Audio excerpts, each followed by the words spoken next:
Bonjour.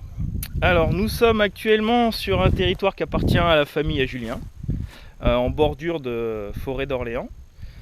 Et donc avec derrière moi, je pense que vous pouvez voir une vue remarquable sur une super plaine où on sait qu'on a vu plusieurs passages de grandes pattes et de sangliers grâce au piège photographique. Et donc l'objectif de la journée, ça va être de positionner un mirador assez haut pour pouvoir un petit peu participer au brame si on a la chance un jour d'en voir un. Donc en fait ce serait de tailler l'arbre devant nous au niveau du grand sapin et celui qui est derrière. On va tailler déjà tout ça pour essayer de mettre un beau mirador entre les deux. Donc on va voir ce que ça va donner. Allez, au boulot. Donc on est parti, on commence. Il est 10h10. On est le 21 août. Donc on a un temps qui est plutôt pas mal. Donc un bon moment pour bosser. Allez, on y va.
Ça y est, il est 17h.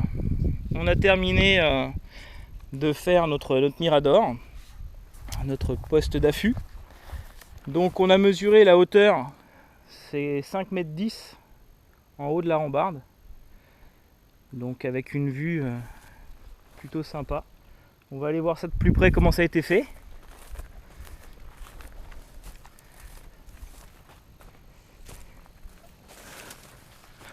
Alors en fin de compte, le système, en gros il y a deux pinces avec des grandes tiges filetées où on vient vraiment serrer le tronc. Pareil avec les traverses, les grands bastings qui viennent supporter le poids de la palette. Alors nous on a eu la chance d'avoir un socle de cuve, ça marche aussi avec des palox, les grosses cagettes à pommes. Voilà un petit peu le système. Bon, avant que ça bouge, ça peut faire quelques années. On surveillera au fur et à mesure. Et on va aller voir maintenant la vue qu'on a dedans.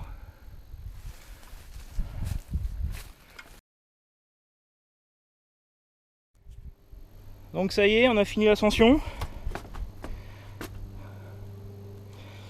Donc 5,10 m à cet endroit-là, avec une vue sur une jolie plaine en bordure de forêt d'Orléans, avec du passage de grands gibiers, du cerf notamment qui viennent bramer un peu dans le coin, et aussi pas mal de sangliers. Donc maintenant il y a encore un peu d'élagage à faire pour qu'on puisse vraiment avoir une vue propre sur la plaine, mais le résultat est satisfaisant. Donc le palox a été revissé directement sur les chevrons en fait, avec les différentes vis.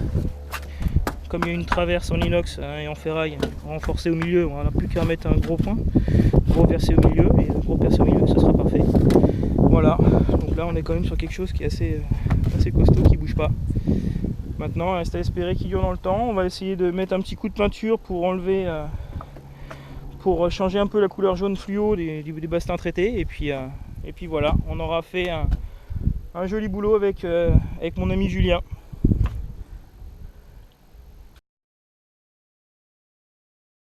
Donc nous sommes à la fin du deuxième jour. Et on a passé 2 heures ce matin pour terminer les finitions.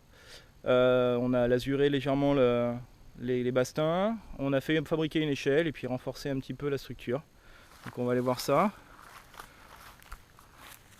Donc on est bien à 5,10 m au niveau de la rambarde supérieure.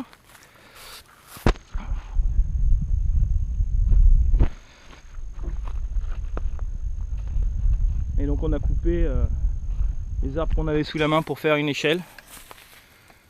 Voilà, avec des planches, avec des lames de terrasse et puis impeccable. Maintenant il n'y a plus qu'à remettre encore une petite couche de lasure histoire encore d'assombrir la couleur jaune du bois et ce sera terminé. Voilà. Donc tout ça, on a passé une journée et demie à peu près, avec pas mal d'outils de récupération, de matériaux de récupération. Et pour un coût, vraiment en achat pur, moins d'une centaine d'euros, je crois 90 € quelques. Donc c'est uniquement le bois majoritairement qui coûte cher. Donc voilà, donc maintenant il n'y a plus qu'à espérer qu'on ait quelques rencontres. Allez, à la prochaine!